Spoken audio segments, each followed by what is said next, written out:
Assalamualaikum warahmatullahi wabarakatuh. Selamat datang kembali di Mandiri Jaya Channel. Channel yang menginspirasi, yang memotivasi untuk berbagi pengetahuan, untuk menambah wawasan dan pengalaman kita. Tapi sebelum itu, kita izinkan yang mau lewat dulu.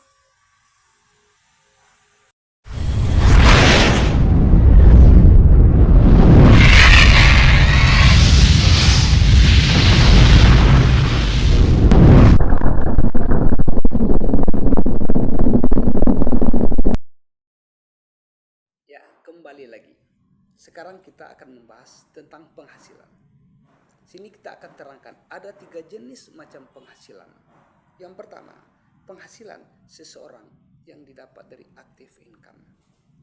Yang dimaksud dengan active income adalah penghasilan yang didapat seseorang dengan bekerja.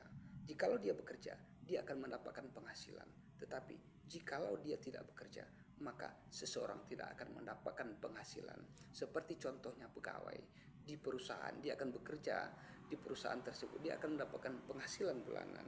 Dan juga contoh yang lain, umpamanya para petani, para buruh bangunan, dan profesi-profesi lainnya yang intinya ketika dia bekerja, dia akan mendapatkan penghasilan dari usahanya. Tetapi jikalau dia berhenti bekerja, maka dia tidak akan mendapatkan penghasilan lagi. Itulah yang disebut dengan penghasilan active income. Kemudian yang kedua, ada penghasilan yang disebut dengan passive income. Penghasilan passive income adalah penghasilan yang didapat seseorang tanpa bekerja. Artinya, dia tidak ikut bekerja, tetapi dia bisa mendapatkan penghasilan. Penghasilan passive income ini berasal dari 3 sumber pula. Pertama, bisa bersumber dari properti, yaitu rumah yang disewakan, kos-kosan yang disewakan, sebidang tanah yang dikelola oleh orang lain, yang hasilnya tetap kita dapatkan. Itu merupakan sebuah passive income yang berasal dari properti. Kemudian, passive income ini bisa berasal dari bisnis. Bisnis kita yang telah jalan tanpa kita, seperti toko yang dikelola oleh orang lain, tapi hasilnya juga kita bisa dapatkan rumah makan atau usaha-usaha lain, laundry, dan usaha lain yang mungkin telah dikelola oleh orang lain, namun hasilnya bisa kita dapatkan. Inilah passive income yang berasal dari bisnis. Yang ketiga, passive income itu bisa berasal dari paper asset adalah aset kita yang tertulis dalam kertas, seperti halnya deposito, saham reksadana, obligasi, dan lain-lainnya. Jadi kita mendapatkan keuntungan dari saham kita tersebut, dari obligasi yang kita beli tersebut. Inilah penghasilan passive income yang berasal dari paper asset.